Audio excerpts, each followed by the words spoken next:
Pomeranian ਦੇ ਬੱਚੇ sale ਤੇ ਨੇ। ਕੁਆਲਿਟੀ ਚੈੱਕ ਕਰੋ ਜੀ, ਫੁੱਲੀ ਹੈਵੀ ਕੋਟਡ ਹੈ ਜੀ। ਚੈੱਕ ਕਰੋ ਜੀ ਕੁਆਲਿਟੀ,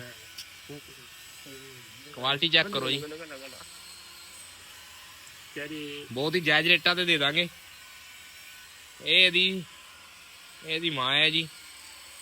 ਇਹਦੀ ਕੁਆਲਿਟੀ ਚੈੱਕ ਕਰੋ ਬੱਚਿਆਂ ਦੀ, ਫੁੱਲੀ ਵਧੀਆ ਮੇਲ ਤੋਂ ਮੇਟ ਹੋਈ ਹੋਈ ਹੈ ਜੀ।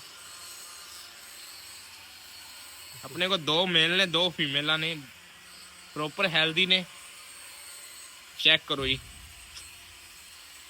4 ਬੱਚੇ ਨੇ ਜੀ ਆਪਣੇ ਕੋਲ, 2 ਮੇਲ ਨੇ 2 ਫੀਮੇਲਾਂ ਨੇ। ਬਹੁਤ ਹੀ ਜਾਇਜ਼ ਰੇਟਾਂ ਤੇ ਦੇ ਦਾਂਗੇ ਜੀ। ਕੋਈ ਮੇਰਾ ਵੀਰ ਮਿੱਤਰ ਭਰਾ ਲੈਣ ਵਾਲਾ ਹੋਵੇ ਤਾਂ ਮੈਨੂੰ ਕੰਟੈਕਟ ਕਰ ਸਕਦਾ। ਬਹੁਤ ਹੀ ਵਧੀਆ ਕੁਆਲਿਟੀ ਹੈ ਜੀ, ਚੈੱਕ ਕਰ ਲਿਓ ਮੇਰੇ ਵੀਰੋ। ਅਸੀਂ ਨੰਬਰ ਪਾ ਦਿੰਨੇ ਆ ਜੀ ਕਮੈਂਟਾਂ ਦੇ ਵਿੱਚ।